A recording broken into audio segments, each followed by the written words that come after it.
First, I want to begin with a type of prediction that was made in the form of literature, a book called The Last President. It was written in the late 19th century, set in a future America. This book depicted a president elected in the middle of a widespread protest and a lot of society division. He was a populist politician that got elected and is the cause of his own country's coming to a complete failure. First, I want to begin with a type of prediction that was made in the form of literature, a book called The Last President. It was written in the late 19th century, set in a future America. This book depicted a president elected in the middle of a widespread protest and a lot of society division.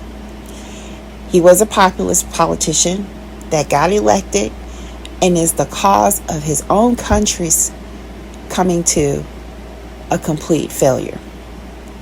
This would describe President Donald J. Trump during his first term, and now even his second term. But let's focus on the first term.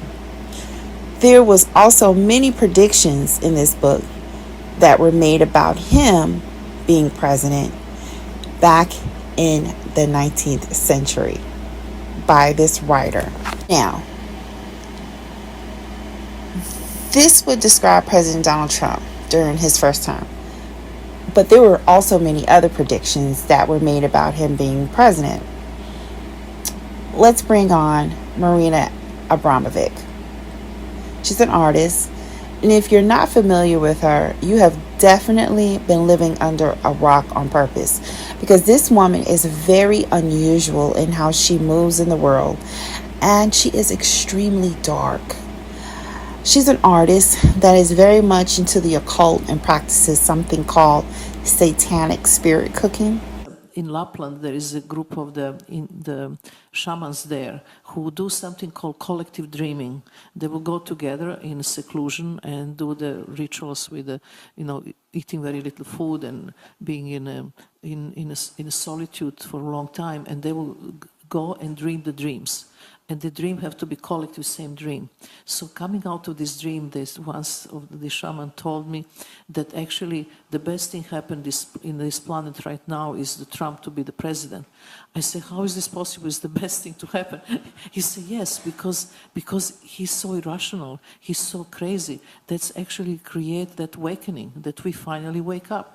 Because before it will be another guy and everything looks similar. But he's so different than anything else. So he's the magician who waking us up. So she repeated what she witnessed from these dreamers.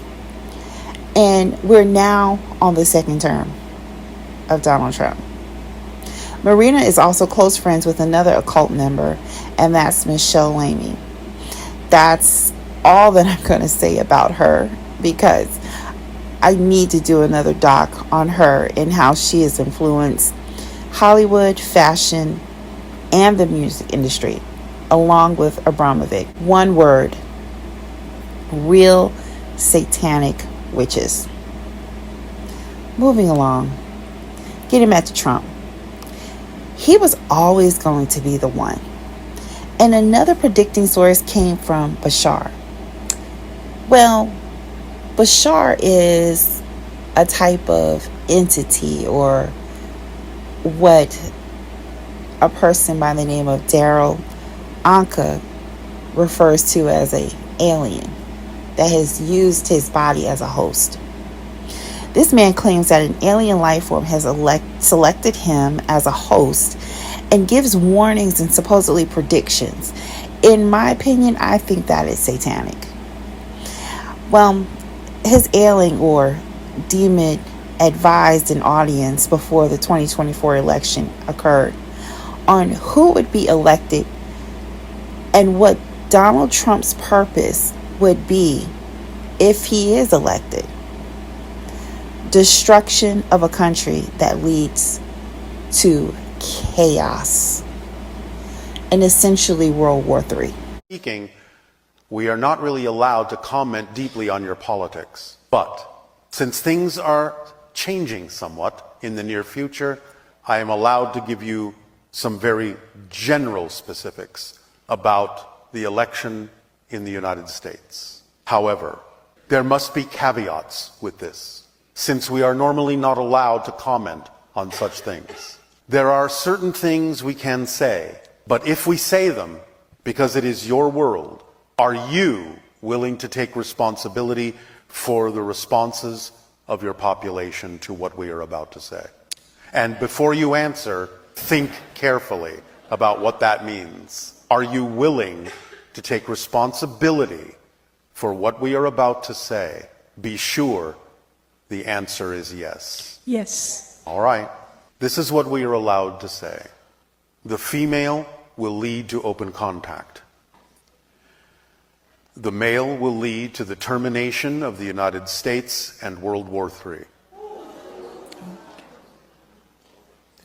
End of comment. Trump is very important to introduce part 2 of Jared Kushner 666, because he was once the owner of a $1 billion corporate building in Manhattan, New York, that would one day marry into the Trump family and have a considerable amount of influence into this predicted Donald Trump who became the president. So Jared Kushner was once the owner of the infamous corporate building in Manhattan, and it was numbered 666. It was actually the address.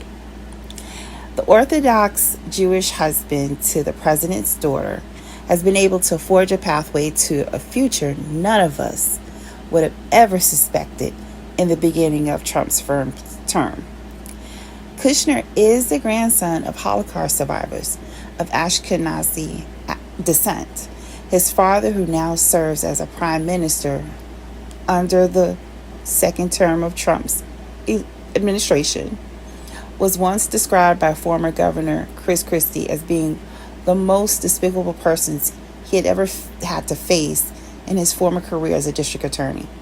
Nevertheless, he would be able to send his son, Jared, to Harvard after making a multi-million-dollar donation. But prior to that, Jared had close ties to the current president of Israel. That guy, Benjamin Netanyahu, that would one day carry out war crimes against Palestinians to clear the path for Israel to mobilize occupation onto the Palestinian land. Jared would go on to graduate from a coveted Jewish preparatory school in New Jersey, being labeled an astounding scholar of Hebrew studies. He would even make pilgrimage between Poland to Israel. During the pilgrimage, do you know he actually became a hero, saving one of the girls that were from his group from being SA by a Poland local.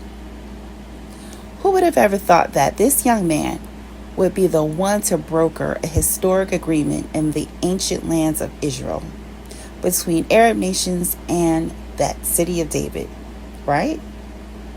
But the more you evaluate Jared, and the more you realize that he's also been a part of this strange strategy along with his father-in-law to interweave into governments, not only physically, but spiritually. And there's some forces behind these two men that are beyond our realm. So there's only a few conditions for one to be considered the Messiah or Meshua, according to the Jewish faith. One, he could be married, and he is. He's married to Ivanka Trump, who converted to become a modern Orthodox Jew, following and adheres to weekly Shabbat. She follows with her clothing, and her children are being trained Torah at a highly sought-after Hebrew school for children of the faith. Secondly, you have to be an ordained rabbi or of the Levitical priesthood. Do you know that a New York magazine confirmed Kushner, stating he absolutely can perform a marriage due to his ordination that he got online? Third is you must be of the line of King David or of the tribe of Judah. And because of his Ashkenazi lineage, the European lineage has no tribe declared.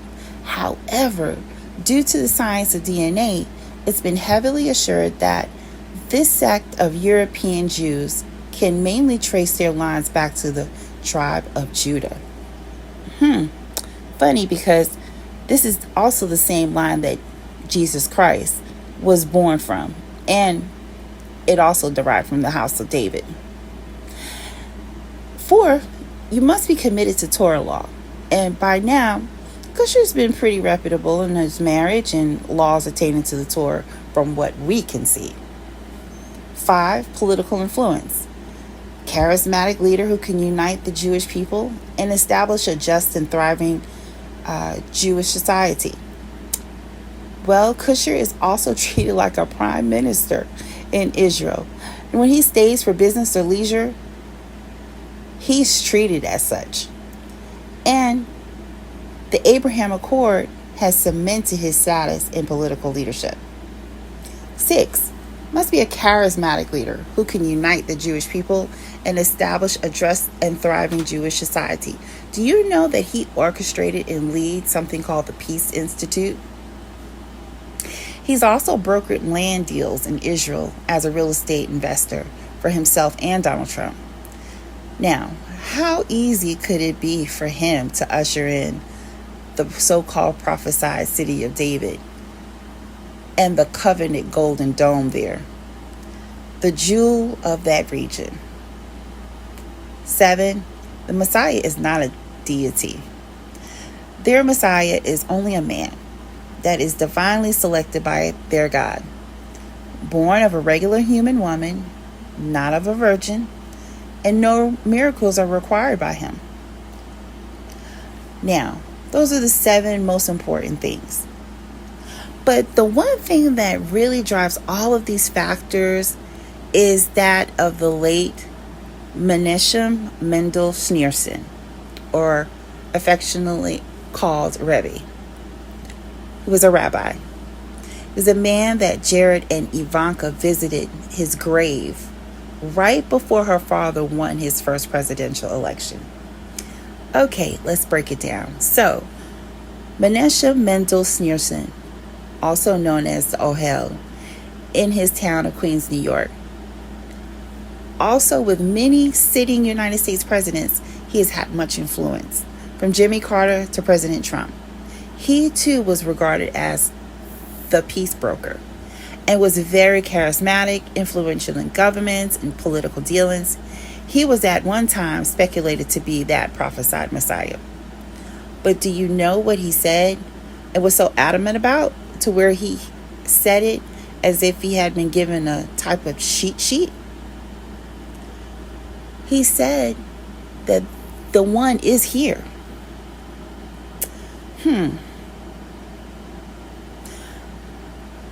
Though others were so convinced that he was actually speaking about himself, they believed Schneerson was the one, and they even termed it the Schneerson syndrome.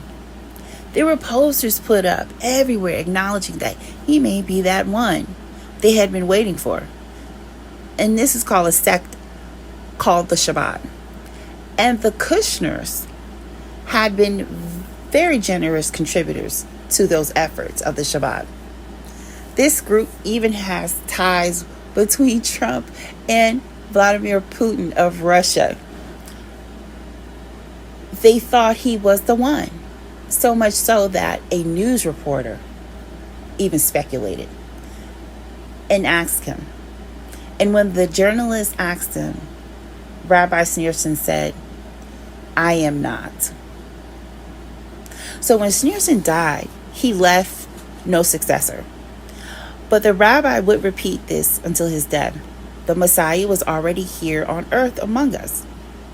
Some were led to believe that he again was referring to himself, and others believed he was referring to another person of interest. So, again, Jared and Ivanka visited the rabbi's grave before the 2016 U.S. presidential election. It was to pray for Donald Trump's victory. Now, he won. And now, going into the second presidential election in October 2024, Donald Trump also visited the rabbi's grave as well. Part 3, coming soon. Please like, comment, share, and subscribe. Thank you for watching part 2 on Papa Genius on Politics YouTube channel.